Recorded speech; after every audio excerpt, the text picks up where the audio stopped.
กำลังใส่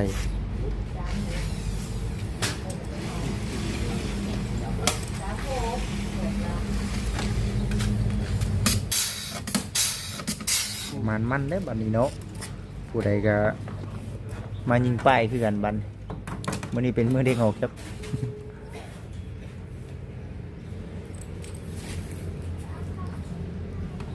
ฮึบโอ้ของแท้คน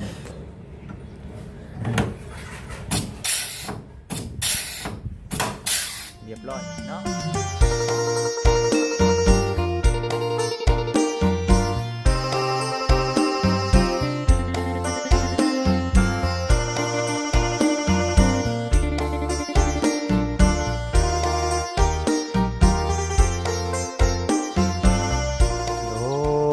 โดยพ่อแม่พี่น้อง FC เบิร์ดทุกคู่สู่คนกับทักทายสบายดีพ่อแม่พี่น้องเด้อผมพ่อกับบ่จิตคือเก่าอยู่ที่ห้านขายรถเนาะเบียร์โซพี่น้องเอ้ยบอนที่บ่จิตเองเนาะได้เอารถคันนี้อยู่ที่ห้านเพิ่นเนาะเป็นรถนี่เลยพี่น้องเอ้ยรถของบ่จิตเองคือว่าได้เปลี่ยนใหม่เนาะเปลี่ยนใหม่เป็นทีเขียมห้อยแล้วเนาะเปลี่ยนใหม่คักแน่แล้วเด้อพ่อแม่พี่น้องเด้อ มาน้ำกันกับทั้งบ่คำ2 คนมานี่ก็ได้พี่น้องเลยตัวไปเอาคันไหนพี่น้องเนาะมาคันไหนล่ะเอาคันนี้บ่เนาะคันนี้เมื่อเฮือนบ่ได้เด้พี่น้องเลยเนาะ จะได้แต่ทางวันพีนเนาะตัวนี้เมืองเพื่อนบ่ได้ได้เนาะ เอาจังได๋กะกราบทักทายสบายดี FC อีกเทื่อเด้อพี่น้องเด้อมื้อนี้ทางบ่จิตเองเนาะสิมาให้โชคเนาะกับพ่อแม่พี่น้อง FC มารุ่นน้ำกันใหม่เพราะว่ามื้อที่แล้วเนาะมื้อที่แล้วนี่คือเป็นมือที่ว่าทั้งผู้ก่อนหน้านี้เนาะเพิ่นช่วยกระแมนได้รับโชคใหญ่กระแมนเนาะถือเด็กไปทะเบียนรถบ่จิตเนาะเต็มเลยเนาะประมาณ 20,000 กว่านี่แหละก็คือนะก็เลยผ่านไปบัดนี้บ่จิตสิเปลี่ยนป้ายใหม่เนาะมารับป้ายใหม่แล้วบัดนี้ก็ได้เนาะเพราะว่าทางร้านเพิ่นเลทไว้ตั้งแต่เอาออกมาแล้วเนาะเอารถเพิ่นไปใช้งานนั่นแหละทางนั้นเพิ่น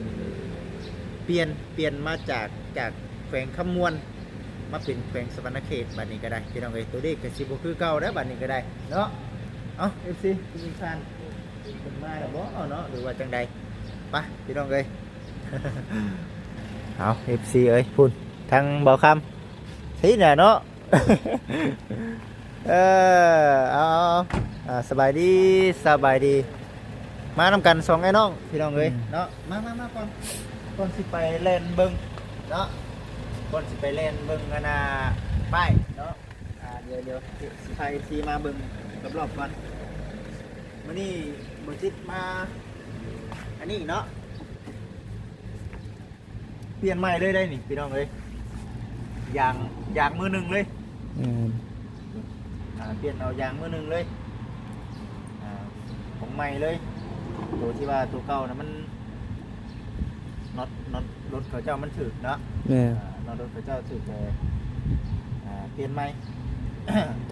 ตัวมือสองก็มีอยู่แต่มันหลอนเบิดเลยเนาะมือสองมันหลอนปีกับปีต่ำดิอันนี้ปี2024ใหม่เลยพี่น้องในปี2025ยังมาทันออกมาเพิ่นว่ามีแต่24เลยลักษณะแบบเดียวกันเลยพี่น้องเนาะรูปลายมันเป็นแบบเดียวกันเลยส่วนยางตัวเก่านี่เอาเมื่อไว้ก่อนมือปลูกผักบ่เมื่อไว้ปลูกหั่นปลูกนี่จักปลูกยังได้จะว่าปลูกยังได้นี่ปลูกผักหญ้าก็ได้อยู่เดี๋ยวนี้เขาเจ้าคัดเนาะเขาเจ้าแต่งเงี้ยพวกเก่ากว่าเดิมต้องยังระบาดยังนั่นลิ้นวะลิ้นไม่ใช่สิบบัน น้ำหนทางเนี่ยบ่ครับเป็นนั่นได้ ยำต่อยจ้ะ อย่างตัวเอง จะจับติดรถเนาะ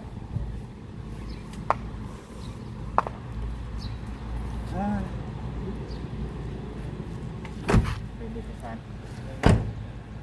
ารมันเนาะไม่ใช่เอามาหลายแค่ เอาคือเอามาเบิดอัน เดี๋ยวเอาโอ้โหแม่นสุด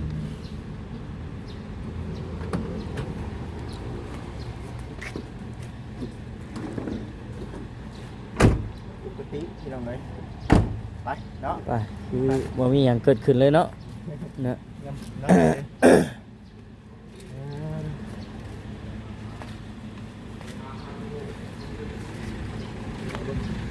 ไปเลย อ๋อต้องบอกค ตัวนี้ ำยืนเส้นจะได้มันยังคือเนาะ มากระโดดบ่อันนี่เล่นมากระโดด เอาเดี๋ยวนี้เขาจะอ่ะนี่แหละ โอเค เก่งก่อน นี่ตัวนี้ นะ ตัวนี้เก่า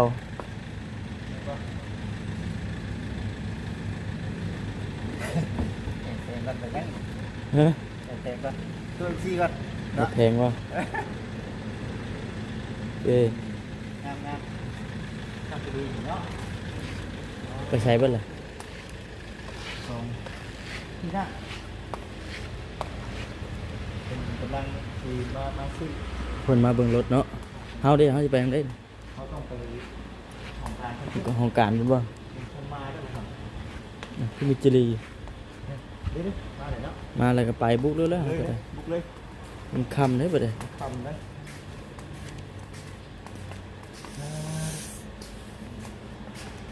โชว์รูมรถ อุ้ยเดี๋ยวที่เอาป้ายมาเลยเดี๋ยว ถึงแล้ว เนาะ นี่ป้าไว้นี่ก็ได้นะป้าหันกัน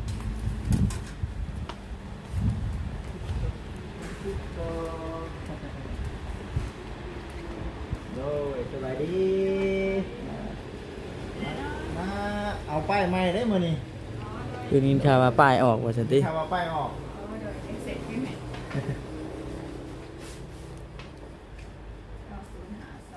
โดย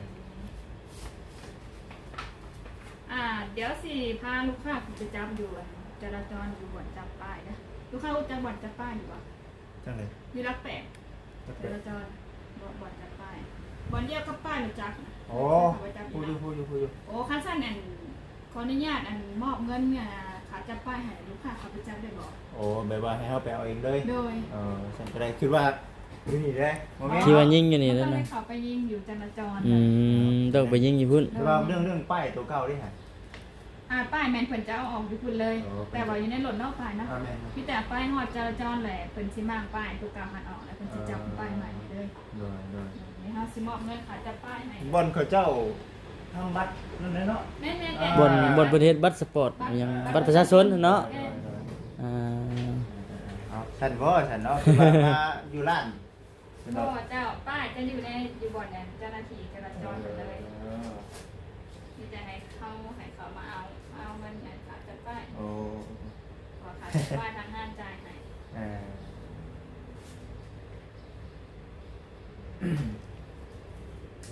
เคยไปยิงอยู่เนาะ ตาย ร ร ถ ถ จักร ตายจากตะกี้เนาะ รถจักรเป็นทางที่ทางรถใหญ่รถจักรอันเดียวกันเลยเนาะ โดย ทำอยี่เนาะเขาเจ้า4 โมงพุ่นเนาะเขาเจ้าเดินทางเนาะเป็นตำรวจ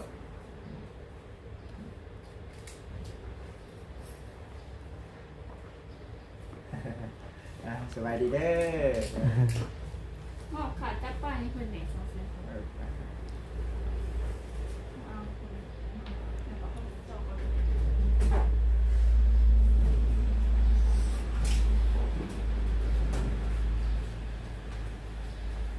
ก็มีขาจับป้ายเด้อ ป้ายเนาะ 160โดยมีแต่ให้ของสามีเด้อ เด้อ มีแต่ป้ายเลย ป้าย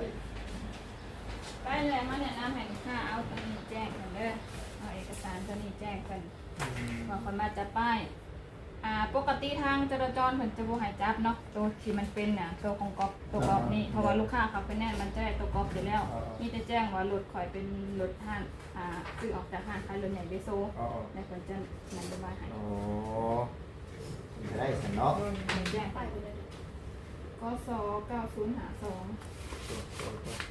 อบเนาะโอเค แต่ขาไปแล้วก็บอกว่ามาจะป้าย อ่ะวัดตัวนี้เนาะโอเคอ่ะ ใจ โอ้ยน้องคิดว่าสิได้มายิงอยู่ห้านนี่สิดอก เอาไปจราจรเลย โอเคเนาะสันเด็จ เอาแค่คือปิดประตู อ่ะ เดี๋ยวไปเจอ เดี๋ยวเป็นนั่นเองมันปึ๊บอ่ะไปที่เราเลยเดี๋ยวที่ข้ามฉันเนาะโบจักฉันเนาะ เอาไปพูดเนาะสิถ่ายคลิปอยู่บ่ล่ะ ไปแล้วออกมาไปแล้วเนาะถ่ายได้ที่เราไม่เห็นเลยบ้านฉันได้ที่ทุกท่านที่พาคนในที่เราได้ที่ไปยิงเนาะป้ายอยู่ที่บอลป้ายอยู่เนาะไปพี่น้องเลยไปโอเคพี่น้องเลยได้แล้วนี่เด้ของแท้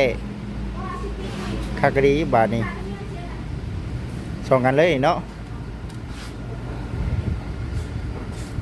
ตรงไหนมันยังก็90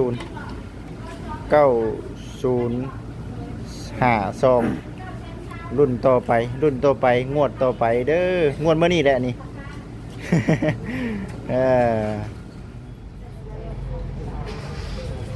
กำลังใส่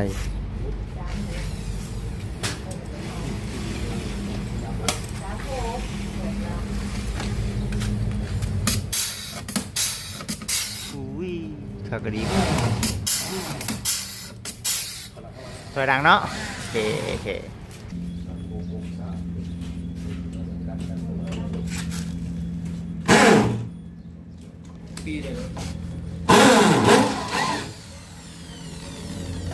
เจาะ เจาะ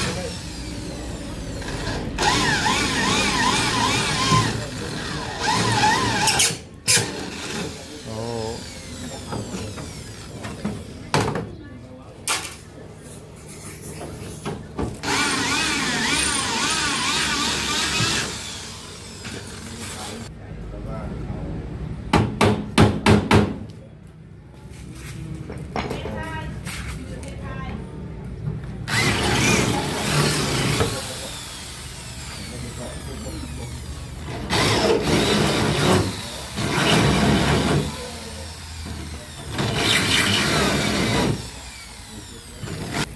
เอาได้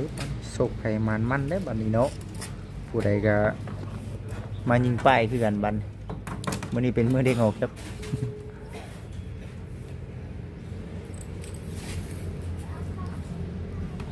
ปึ๊บโอ้ของแท้คน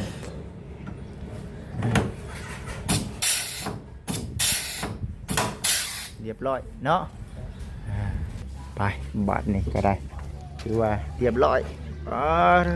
คักก็ดีมาเบิ่งขังนี่บาทนี่ก็ได้เดี๋ยวเขาไปว่าขังนอกผมเนาะ เรียบร้อยพี่น้องเอ้ยเนาะนี่เด้สวยงามผมเป็นพี่น้องเลยเอาผมกินนี่ก็อยู่ที่อนาป้อมเนาะ อยู่ที่ตำรวจได้พี่น้องเอ้ยก็ได้เว่าบ่หลายนี่เนาะย่านรบกวนการเฮ็ดงานของเพิ่นเนาะหรือว่ามื้อนี้วันนี้เนาะ FC สำเร็จบัดนี้ก็ได้สำเร็จที่น้อยแล้วมาเบิ่งทางนี้บ่ครับเนาะตัวยางเนาะยางบ่จิตเองก็ไปซื้อใหม่เลยเนาะยางก็ซื้อมาแล้วพี่น้องเอ้ยมือหนึ่งเลยมือหนึ่งมือสองนะรถ3ล้อของมันน่ะเป็นมือสองเนาะตัวนี้อยู่ทางร้านเขาเจ้าบ่มีมือสองนะก็มีจนเหี่ยนจนคิดเบิดน่ะนะก็เลยซื้อเป็นมือหนึ่งเอาก็เป็นเงินของผู้คนอันนี้เนาะผู้ที่ว่าเพิ่นชนนั่นแหละพี่น้องเอ้ยเพิ่นชนเดียวเพิ่นแซงเดียวนั่นแหละFC เพิ่นก็คอมเมนต์กันเข้ามาหลายเนาะว่าเป็นจังไดบ่จิตเนาะตกลงกันแนวใดบ่ซั่นน่ะนะ ก็คือว่าเนาะบ่จิตเองก็เคยได้ถ่ายคลิปให้กับ FC ได้เบิ่งได้ชมได้ละแต่ว่าบางท่านเพิ่นก็บ่จักว่าตกลงกันในใดคืออันน่ะทั้งบ่จิตเองเนาะบ่ได้อันน่ะเรียกร้องค่าเสียเวลาค่าขวัญค่าหยังบ่จิตบ่ได้นี่ห้องน้ำเพิ่นเนาะมีแต่ว่าให้เพิ่นจ่ายค่ารถให้พอคันว่าสิเว้าในเรื่องว่าค่าหันค่านี่เนาะขอโทษขออภัย FC ได้หลายเปอร์เซ็นต์ก็มี FC เพิ่นคอมเมนต์กันเข้ามาอยู่ว่าให้เอาค่าเสียเวลาแล้วก็ค่าทำขวัญนำเด้อบ่จิตเด้อว่าซั่นน่ะนะก็เลยว่าบ่ได้เอาน้ำเพิ่นพี่น้องก็มีแต่ให้เพิ่นเสียค่าเฮ็ดนี่หมดเลยทั้งหมดทั้งมวล 28,000 เด้อพี่น้องเด้อเนาะ 28,000 เนาะมื้อนี้ก็เลยไปซื้อยางรถแล้วก็มาบอกตัวเด็ดให้กับ FC บาทนี้ก็ได้ เป็นได้ป้ายทะเบียนใหม่ 18 ล้านสิเป็นของไผอีกเด้เนาะ 18 ล้านสิเป็นของใครดิเอา FC 9052 บาทนี้9052 เด้อ FC เด้อเนาะอันนี้ก็คือค่าหักเบาจิตเนาะอันน่ะผ่อนค่ารถจุ๊บเนาะก็จะเป็นชื่อของเบาจิตเลยคือปัจจุบันนี้ยังเป็นชื่อของไฟแนนซ์อยู่เด้อพี่น้องเด้อก็สิพยายามเนาะให้รถคันนี้เป็นของเบาจิตให้ได้ก็ภาวนาบ่ให้มันเกิดเรื่องแบบนี้เกิดขึ้น วิเคราะห์วิเข็นนั่นล่ะบัด แม่ นี้ นถ้าหากว่ามันเกิดขึ้นแล้วจักกันใดเสียเงินค่าผ่อนน้ำแน่ได้เอาไปเอามาว่าบ่ช่างได้บัตร สม เพิ่น แปลงแน่ เนาะอันนี้บัตรเพิ่นเป็นคนเสียหายให้เฮาเนาะแต่ก็ภายในก็บ่ดีคือกันนั่นแหละพี่น้องเอ้ยแต่ว่า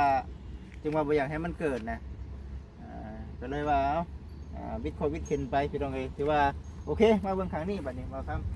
ร้านดังเนาะตัวนี้ก็นี่เด้เงียบเนาะบ่ครับ คือมีหยังเกิดขึ้น คือ เล มี ย หยังเกิดขึ้นนี่ได้นี่สวยงามเนาะสวยงามคือเก่าเช่นเคยพี่น้องเอ้ยได้ชาวที่หน้าเพิ่นเนาะเป็นรถคันนี้เป็นยางเก่าตัวนี้เนาะสิเป็นป้ายทะเบียน9052กสเนาะกส9052พี่น้อง FC เอ้ยเนาะถือว่าเพิ่นแล้วบัดนี้ก็ได้สาธุเนาะขอ